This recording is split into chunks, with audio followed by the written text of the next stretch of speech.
I don't know any dudes that's trying to provide for women like that. No, there's a bunch of guys that wouldn't like. That are like, I don't want my woman to work. No, like if they have an option. No, if they have an option, like I'd rather have you stay at home, be a stay-at-home mom and stuff like that. Like I've seen that.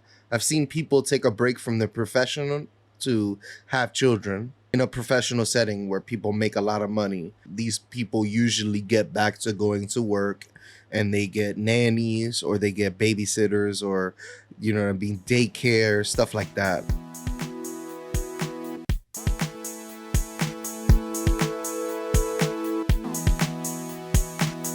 But I do have an interesting first topic here for you boys. Top reasons why people become unhappy or toxic in a relationship. Doughboy, lead me into the righteous way of this conversation. I think a lot of people aren't realistic about their expectations in relationships, and they begin them and they don't really know what they want out of this relationship. And I think things can go, you know, any way if that. And if you're not like talking to the person that you're with and you're not like receptive to, a lot of people don't let people know when things bother them. And then they'll just hold it inside and just like hope that they can continue to be this cool guy. Oh no, that don't bother me. Nah, it doesn't bother me. And it actually bothers you a lot. Like you got to be able to be receptive, because that quickly will turn into something, you know what I mean? It could turn into something, you know, that has your relationship fall into a place where you don't want it to be. So you're saying that when you're unhappy, that leads you to be toxic, or is toxic its own beast in the relationship? Because I think people come into relationships just toxic as hell. Some people love the toxicity. They love it. I mean, those people you got to be very, very careful with, because it's like a self-sabotage kind of thing. They're like going with people that are clearly not, you know what I mean, going to benefit them. And that sounds weird, right? People that benefit you. But I feel like there's no other way to describe it. You know what I mean? When you are searching for a partner, you're searching for somebody that's going to enhance you. It's going to be you and them against the world, kind of. And if that person is already flawed from the get, you kind of got it. Either I don't really believe in fixing someone. Fixing someone is so hard. Like it just is. Getting someone to realize that they're broken in any way, or if they have some sort of they're falling short in some sort of way. It's hard, man, to get people to actually realize and like wake up to that fact. A lot of people are just very happy going along with their life as is. So some people, you just leave them alone. I wouldn't. I agree to it. But I said think a lot. Anyone can change, though. I know you did. I'm trying to. I said a lot. The first part, though, you not wanting to try to help them change. I think if you love somebody, you should at least try. For sure. You know. But it's like one of the most hardest. Trying to fix people is one of the most toxic traits you could have. But aside from it being toxic, it's also one of the most frustrating experiences you could have is trying to fix somebody. Like, especially if that person's saying, oh, I want to be fixed or help me get better, blah, blah, blah. That's still it could be a horrible experience. Trying to get people to break habits, trying to get people to do things. You know, everybody says they want to change as soon as you start. You've seen it. Everybody got in their little workout kick. People started, oh, did you work out today? Everybody's getting defensive about working. And it's like everybody agreed to wanting to work out. And as soon as you start asking people if they worked out, that people are whipping out the Slavic defenses. Like, this was wild. Flanix positioning. I think the funniest of that, side note, is Breezy going mad or taking early morning pictures of his shoes in the gym. I'm like, just the zapato. I love it. Just the shoe, the foot. You already know where he's at. 2-a-days, man. That's crazy. Yeah, shout outs to him. Could do it. But anyways, I personally feel like similar to what you said, where it depends what people want out of a relationship. I I think it also depends what the relationship is. Are we talking about people that live together and have like, their stake in this relationship, or are we talking about just Dating. people that are dating? Because I think those two things get Very toxic in very different ways. And I like how you flip the toxic on the you wanting to fix somebody is also a toxic trait. Because I didn't Oh look my at it God, like that. yeah. Be viewed as I very didn't Oh my like toxic. it. God, yeah. Absolutely. There's people that don't want to be fixed that Yeah. are just fine the way they are. And some people got nothing wrong with them.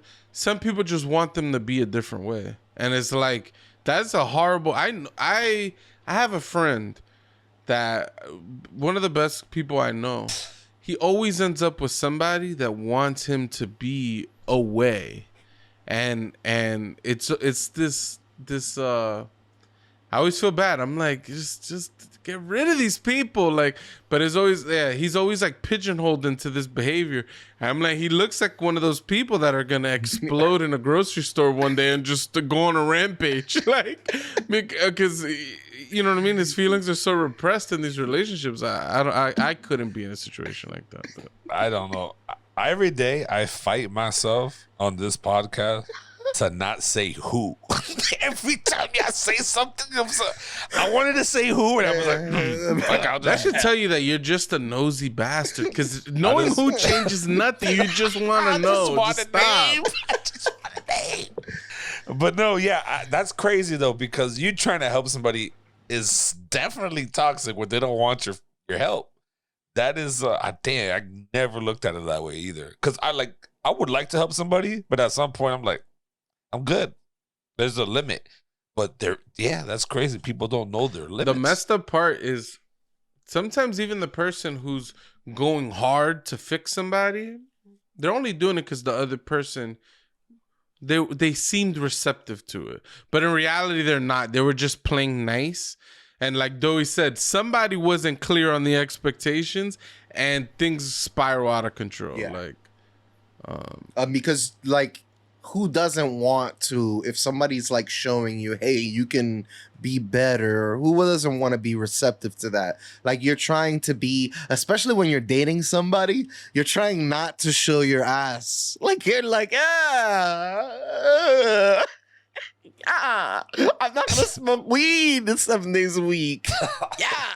Because 7 days a week, every I'm day. not gonna, you know what I mean, masturbate 2 times a day. Yeah. That's peace. But yeah, people definitely do change up. It's the switch when you're first dating somebody or whatever. But like Pucho said, if you're already established and you live together, Got how more does to lose. that change? Yeah, like now it's like, okay, do I try to change my wife or change somebody I've been with for 5 or 6 years or even 3 years? Like, how do you go about doing that then? Is that more of a sit-down conversation and be like, hey, listen, this bothers me. Can you fix this? Yes or no? That says no, well, then you break up, I guess. Either that or you live with it and you say, okay, this is what I'm going to have to live with. You know what I mean? And then just be okay with it. Because that's also not a wrong thing to do either. If that's it's something toxic too, though. If it's something small, yeah, for sure. In some ways it is. If you're telling somebody, hey, this bothers me, and they're saying, well, you're just going to have to live with it. That's just, self-toxic. You know what I mean? That's a very selfish thing to say. But I think there are boundaries in relationships. And I think you should have a point where you say, hey, you're reaching too far. I'll give you this, but I can't give you that. You know what I mean? I think it's safe to do that as well. And it's got to be compromised because no person is going to be 100% compatible with each other. That's not going to be the case. Unless you have someone that's unhealthy and they're like super cool with getting the short end of the stick all the time. But not a lot of people are like that. And then those people you got to be very careful with because who the fuck is okay with getting the short end of the stick? Like, you got to think about that. Like, this person might not be right in the head.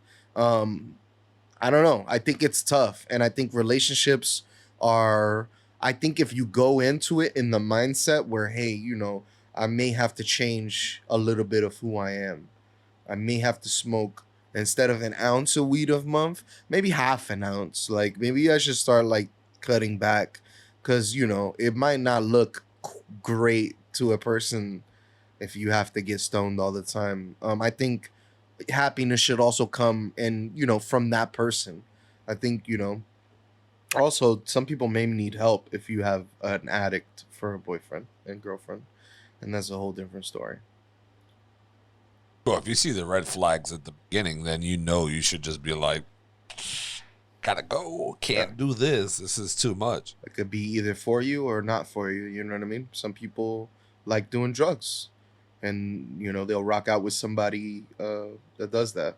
So what about for people in a real relationship, living together, playing house or whatever?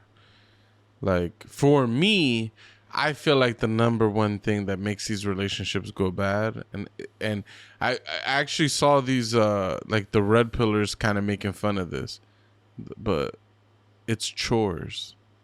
Like when one person's doing mad chores and the other person isn't, that's like the number one thing that makes relationships fall apart.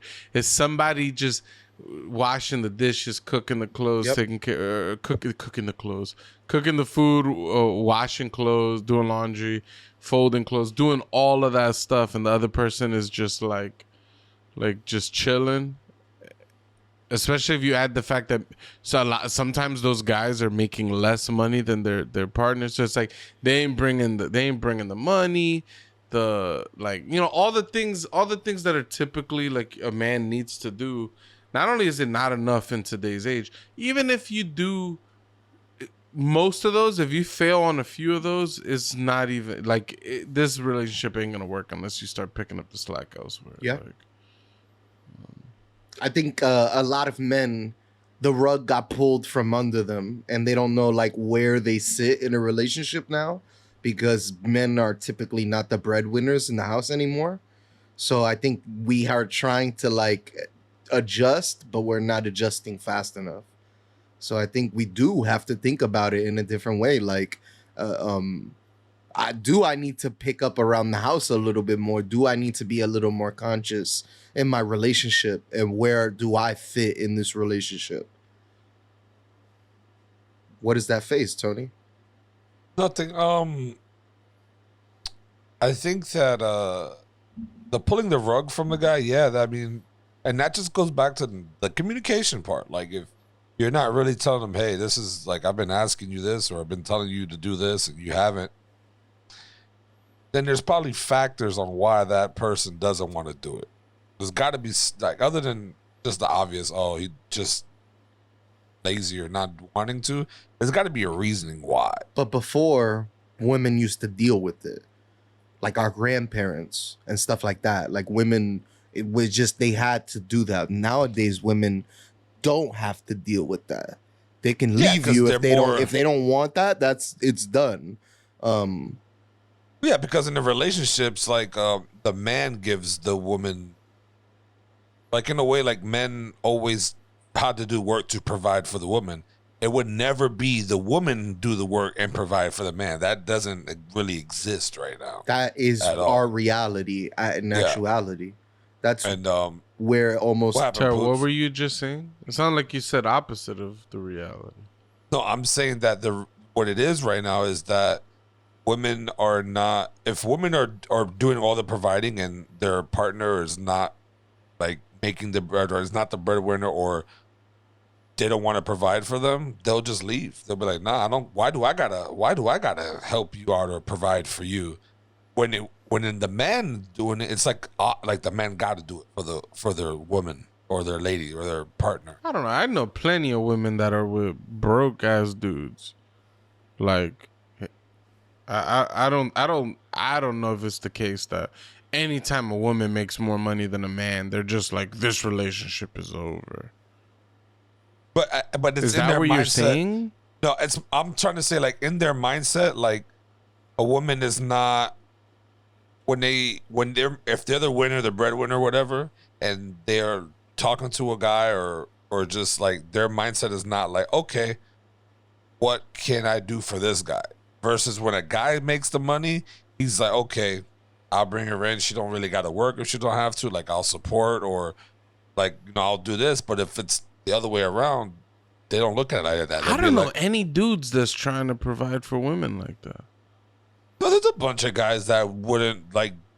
That are like, I don't want my woman to work. No, like if they have an legitimately. option. No, if they have an option, like I'd rather have you stay at home, be a stay-at-home mom and stuff like that. I've seen that, but I haven't seen that really. Like I've seen that. I've seen people take a break from their profession to have children, in a professional setting where people make a lot of money. But I've never seen it like these people usually get back to going to work and they get nannies or they get babysitters or, you know what I mean, daycare, stuff like that. Like, usually people don't stop their profession to do that. I wouldn't mind if my partner wanted to, like, I wouldn't mind providing everything for them to be a stay-at-home parent or be a housewife. Like, I wouldn't mind that. But if she was making more money than you, that wouldn't be the you know what I mean? I think if she was making more money than me and I was the house dad, they'll be like, nah. Like, I've seen it happen. It's not I know always people that do it now. Yeah. You know, but I'm just saying, like, the majority is not. They're not gonna be like, nah. Like, I also don't know if I could, be comfortable in that situation, not making money, and I'd be like, yeah. I mean, I think the way that we're raised and the way that we're conditioned, that it's far more normal for a man to work and a woman to not work than the opposite.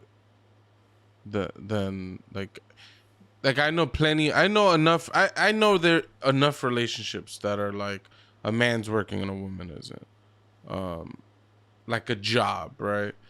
I don't know that many of like a stay-at-home dad relationships. That's just not that common. I think that's just more of just like a societally how we're raised and all that kind of stuff. We're still transitioning from the old world where women didn't work ever. So I don't know. I think in the future it will be more common to see more stay-at-home dads.